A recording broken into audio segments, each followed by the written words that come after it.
Hello everyone, my name is Kuldeep Singh Rathore and welcome in engineers वाला platform. Guys, आप सबको पता है आप लोगों के लिए कोई भी इंपॉर्टेंट नोटिस आता है तो इंपॉर्टेंट अपडेट्स आपको इंजीनियर्स वाला के प्लेटफॉर्म पर दे दी जाती है। गाइज, आप सबको पता है एसएससी जेई का रिक्रूटमेंट तो आप लोगों के लिए आउट हुआ ही था और एसएससी जेई ने इस बार अपने जो रिक्रूटमेंट है उसमें काफ़ी सारे न्यू चेंजेस भी किए थे। उसकी वीडियो भी आपको प्रोवाइड करी गई थी। एग्जाम इंटरफेस भी जो है एसएससी का थोड़ा बदला गया था, अभी उसका कुछ ही दिनों पहले अपडेट आया था। अभी आप ऑफिशियली एसएससी की वेबसाइट पर जाकर देखेंगे तो एक इंपॉर्टेंट एग्जाम नोटिस जो है वो यहाँ पे रिलीज हुआ है, जो कि एसएससी के सारे एग्जाम में अप्लाइकेबल होगा। तो यहाँ पर ऑफिशियल नोटिस है, आप यहाँ पे देख सकते हैं, आज ही रिलीज हुआ है। Government of India staff selection commission, ministry of personnel public grievance and pensions. तो यहाँ पर जो इंपॉर्टेंट नोटिस है इसमें क्लियरली मेंशन कर रखा है कि क्या क्या यहाँ पे रूल रेगुलेशन नए अब रहेंगे। तो आपको मैं यहाँ पर स्टेप बाय स्टेप बताता हूँ। यू शुड अवेयर, यहाँ पर जो है इन सारे जो यहाँ पर है इन सब से अवेयर रहना है और परफेक्टली गाइज जो भी न्यू यहाँ पर आपको चीजें दिख रही है उसको इंप्लीमेंट करना है, अदरवाइज आपको प्रॉब्लम होगी। सबसे पहले यहाँ पे इन्होंने ले रखा है कि कैंडिडेट जो है admission certificate come commission to the exam venue and read the instruction given on it. तो यहाँ पर आपको जो एडमिट कार्ड है वो तो डेफिनेटली आपको कैरी करना ही रहेगा, वो तो सारे एग्जाम में कैरी करना होता है। वैलिड फोटो आइडेंटिटी आपको लेके जाना है। कौन कौन से एलिजिबल है यहाँ पे आप देख लो। पासपोर्ट एलिजिबल रहेगा, अगर आप पासपोर्ट है, Aadhaar card, print out of e Aadhaar card अगर आपके पास है वो भी एलिजिबल रहेगा, ड्राइविंग लाइसेंस रहेगा, service ID issue of employ by central government, अगर आप ऑलरेडी वर्किंग है तो ये आईडी कार्ड अगर आपके पास है तो एलिजिबल है। अगर आपका कॉलेज का, स्कूल का और यूनिवर्सिटी का अगर आईडी कार्ड है, इश्यू है,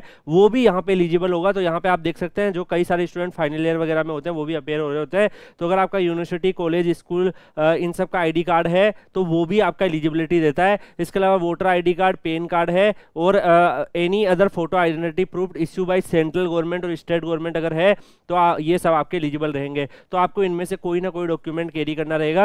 अब यहाँ पे एक चीज क्लियरली आप देख लीजिएगा, फोटो आइडेंटिटी प्रूफ में जो डेट ऑफ बर्थ आपका है वो डेट, मंथ और ईयर जो है वो आपके एडमिट कार्ड में जो होगा उसी में सेम होना चाहिए। कई स्टूडेंट्स का ऐसा होता है, कुछ ना कुछ एरर होता है, कई बार मैसेज भी आते हैं कि सर स्पेलिंग मिस्टेक है नेम में, आधार कार्ड में कुछ और है, एडमिट कार्ड में कुछ और है, फॉर्म भरते वक्त मिस्टेक कर दी थी। तो गाइज यहाँ पे आपको ध्यान रखना है जिसमें सेम हो, आपको आपका जो भी डॉक्यूमेंट आप लेके जा रहे हो और जो आपका एडमिट कार्ड है उन दोनों में सेम होना चाहिए डेट ऑफ बर्थ आपका। इसके अलावा अगर मान लीजिए कि कोई आपका इश्यू हो, ठीक है, अगर मान लो कि मैच नहीं करता हो डेट ऑफ बर्थ आपका, तो आपको यहाँ पर क्या करना होगा कि आपको एडिशनल एक सर्टिफिकेट लेके जाना होगा जो कि ओरिजिनल होना चाहिए, जिसमें डेट ऑफ बर्थ मेंशन हो, जो कि मार्कशीट ऑफ 10th क्लास आप है वो भी एलिजिबल है वो ले जा सकते हैं, बर्थ सर्टिफिकेट ले जा सकते हैं, कैटेगरी सर्टिफिकेट ले जा सकते हैं, सेंट्रल और स्टेट गवर्नमेंट और पीएसयू से असाइन होने चाहिए। तो यहाँ पर जिनका डेट ऑफ बर्थ में इशू है उनको ये ध्यान रखना है, 1 live photograph of the candidate जो है वो एग्जाम सेंटर के एंट्री के टाइम पे ली जाएगी। और अगर मान लीजिए multiple intermediate live photographs from the camera attach to the system, वो भी आपकी ली जा सकती है कंडक्ट ऑफ द एग्जामिनेशंस में। तो ये भी है। इसके अलावा आपको खुद को प्रेजेंट रहना है, ठीक है। यहाँ पे आपको ध्यान रखना है कि जो भी है आपका फोटोग्राफ्स वगैरह है जहाँ पे खींची जा रही है आपको पहुंचना है, ऐसा नहीं कि आप जो है वहां पर इन चीजों का ध्यान नहीं रखो। जो एग्जाम के रूल रेगुलेशन है उसको अच्छे से फॉलो करना है और आपका फुल फेस ओपन रखना है, ठीक है। नो मास्क और कुछ भी आपको ऐसे नहीं वहां पर फिक्स होगा, पूरा का पूरा फेस का पिक्स आना चाहिए। पीडब्ल्यूडी जो कैंडिडेट्स है उनके लिए भी इंस्ट्रक्शन है कि उनको क्या क्या चीजें कैरी करनी है, अपने पीडब्ल्यू स्टेटस और जो डॉक्यूमेंट्स है वो कैरी करना है। और इसके अलावा आपको 20 मिनट, अगर आपको पता ही है कि स्क्राइब की असिस्टेंस मिलेगी पीडब्ल्यूडी स्टूडेंट्स के लिए, जो नॉर्म्स है वो भी यहाँ पे मेंशन कर रखे हैं। कैंडिडेट वो are coming from non Aadhaar route during OTR, तो उनके केस में जो है उनको original bring the same document in original जो है आपको विच आप फील्ड कर रहे थे टाइम ऑफ रजिस्ट्रेशन में, वो आपको कैरी करने रहेंगे। तो यहाँ पे ये सबसे बड़ा रूल है, आप यहाँ पे देख सकते हो। जो अगर आपने लाइक आधार रूट जो ओटीआर में है, नॉन आधार से अगर आप आ रहे हो तो आपको डॉक्यूमेंट जो आपने सबमिट किए थे वो ओरिजिनल डॉक्यूमेंट आपको कैरी करने पड़ेंगे जो रजिस्ट्रेशन के टाइम पे यूज हुए थे। और एग्जामिनर इन्विजिलेटर जो है उसका साइन जो है वो होना चाहिए, अगर आप जो कॉपी आपको मिलती है उस पर साइन होना चाहिए। ऐसा नहीं है कि कई बार जो होता है मान लो मिस हो गया उनकी साइड से, अगर नहीं मिला तो आपको प्रॉब्लम होगी, तो दैट्स व्हाई आप साइन का ध्यान रखना है।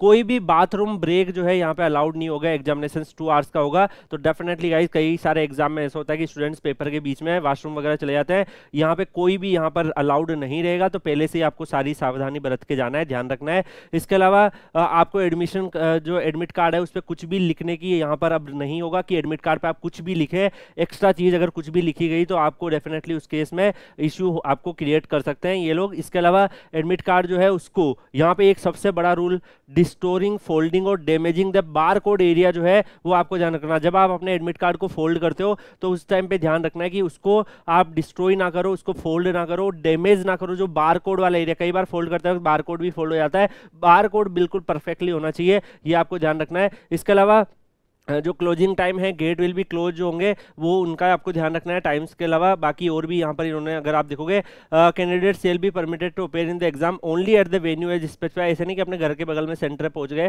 ठीक है, सेंटर कहीं और दिया हुआ है। इसके अलावा watch, books, pens, paper, chits, magazine, ये सब जो मेंशन है इनमें से कुछ भी नहीं होना चाहिए आपके पास, ये सारे एग्जाम में होता है। Nose pins, bracelets, earrings, charms, इसके अलावा कड़ाज, ये सब भी अलाउड नहीं होंगे। अगर किसी रिलीजियन कस्टम में वो चीज़ आपकी एलिजिबल है तब आपको जो है यहाँ पर जो है आपको यहाँ पर रखना है। आप वहाँ पे रिपोर्ट कर सकते हैं कि इट्स माई रिलीजियस, जैसे कड़ाज जो है वो सिखिज्म में फॉलो किया जाता है, तो डेफिनेटली उस केस में अलाउ कर सकते हैं यहाँ पे। इसके अलावा अगर आप देखोगे, बैग और प्रोहिबिटेड आइटम जो है वो एग्जाम मेन्यू में नहीं ले जाना है।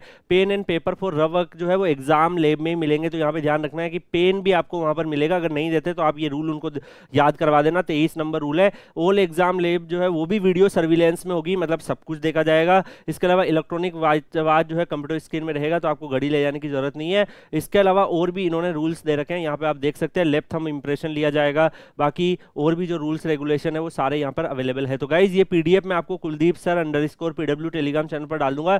Kuldeep sir _PW Telegram channel Telegram पे सर्च करके ज्वाइन कर लीजिएगा। बाकी और भी आप लोगों के लिए एसएससी से रिलेटेड कोई भी अपडेट आएगा तो इंजीनियर्स वाला के प्लेटफॉर्म पर आपको मिल जाएगा। मिलता है नेक्स्ट वीडियो में किसी और अपडेट के साथ, तब तक के लिए good bye, take care, see you.